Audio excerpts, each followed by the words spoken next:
What's going on, guys and girls? How you doing today? It's Single Roleplayer once again. I have finally arrived and started playing the Delve League expansion in Path of Exile, guys. And I have some thoughts on the meta for you today.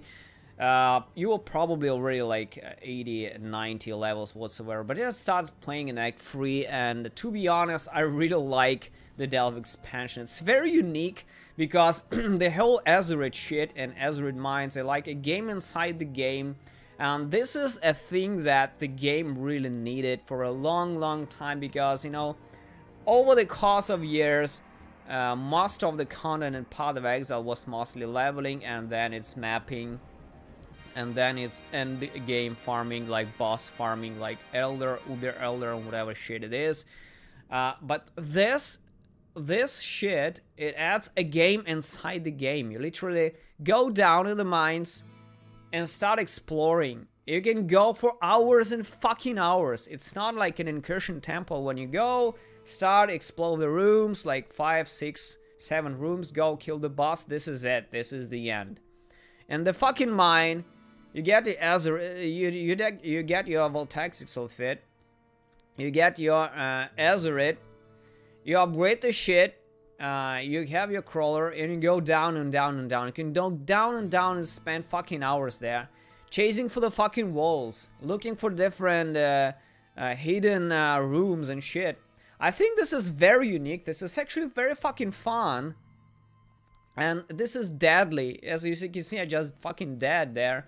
So this league is absolutely not hardcore friendly, and I'm pretty sure that most hardcore players completely avoid the Azeroth mines because this is just not hardcore friendly, guys. Look at macro left and right. What people are using is what I see. They're just logging out like crazy because this shit actually kills like nothing, nothing else in the game. Is crazy. The rewards are pretty cool as well. I really like it.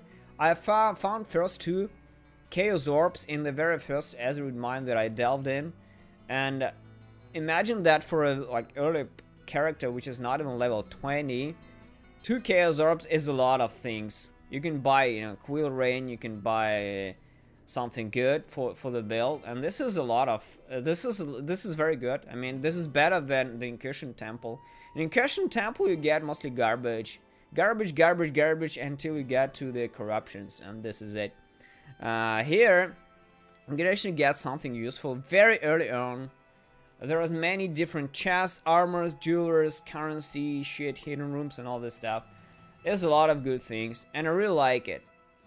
So far, my opinion on the Delve is like a very good option that is added in the game. It's like a game inside the game, like I originally mentioned. This is very nice. I really like it. As for the build that I'm playing, this is the bow build, this is the Pathfinder build, and this is the Toxic Rain and Herald of Agony build. Originally, the plan was to try the reworked Caustic Arrow.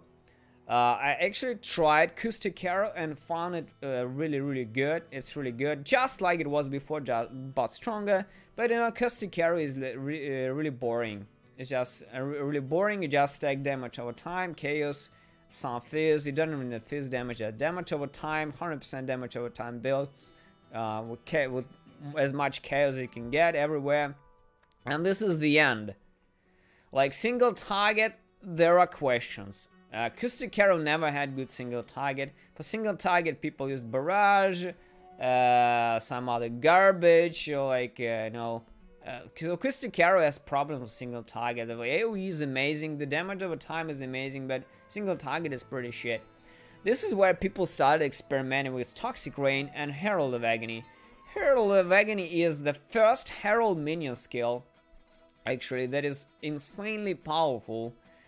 But it's very tricky. First of all, when you hit enemy with poison, you get this Herald kind of buff, you know, Herald of Agony buff, and then you summon the Scorpion. Then you need to keep the Virulence stacks, which increases the damage of the Scorpion, but the Virulence stacks, they fade out really quickly, and once they fade out, the Scorpion fucking rips, and it basically disappears. So the deal is to keep the Virulence stacks as much as possible and stack a lot of chance to poison as well as pretty fast weapon, as well as a lot of mobs nearby, so they can keep up their virulent stacks. For now, Herald Wagner really helps on single target greatly, because this is the fat mob is where you can stack a lot of poison as well as get a lot of virulent stacks without losing them. So Herald of Agony is very tricky, very strong, powerful Scorpion, but it requires a lot of work, and it's extremely hard to use in a 6-link as well, because you know it's a Herald, and when you attach a lot of things to the Herald, it actually becomes a lot of reservation. You can't even use 6-link because when you attach the 6 skill gem to the Herald, you immediately go over 100 reserve mana, and you basically can't do the 6-link Herald without the reduced Herald of Agony reservation on your helm. And this is what is my plan. This is what I plan to use actually. Reduce Herald reservation on the helm. I checked. The Toxic Rain actually gives me like maybe 5% of damage on the helm, but the Herald of Agony gives me a lot more on single target. This is the plan, at least for now. I can buy both, start coins with 2 helm enchants, but Herald of Agony I think should be prioritized for now. As for the actual Toxic Rain, this is where the fun begins, guys. As you can see, Toxic Rain has 3 phases. First is the initial attack with just a little bit of a hit with the base damage. It's pretty low damage, it's like 50+%. It's very low. It scales with the fizz, and the push 50% converted to chaos damage. The second phase is damage over time with the pods. So when the shit drops on the ground, the pod pops up like an egg from the aliens. And this is basically where it does damage over time. Applies a movement speed debuff on the nearby enemies, like the temp chains actually. And also after that, a certain amount of time, the pods fucking explode and do kind of area damage. And this is where the shit actually kicks in the ass, because Caustic Arrow is like you hit and then it kind of starts decreasing the damage like this. Toxic Rain is very different. You hit the enemy, it goes like this very slowly, because the damage over time of Toxic Rain is very slow. It's like 10% of Caustic Arrow. It goes like this, very slow, and then the pods explode and goes like this.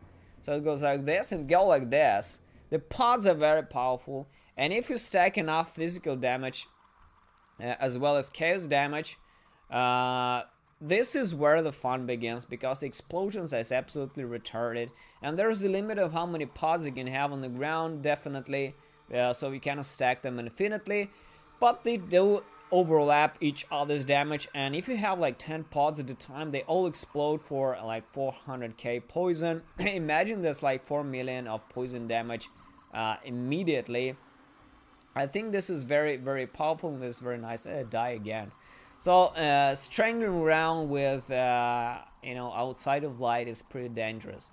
So far, like I mentioned, guys, I really enjoyed Toxic Rain, and I plan to play Toxic Rain, and maybe I'll see what I can do with Caustic Arrow, but Toxic Rain is the plan now. It's very cool, it's very fun.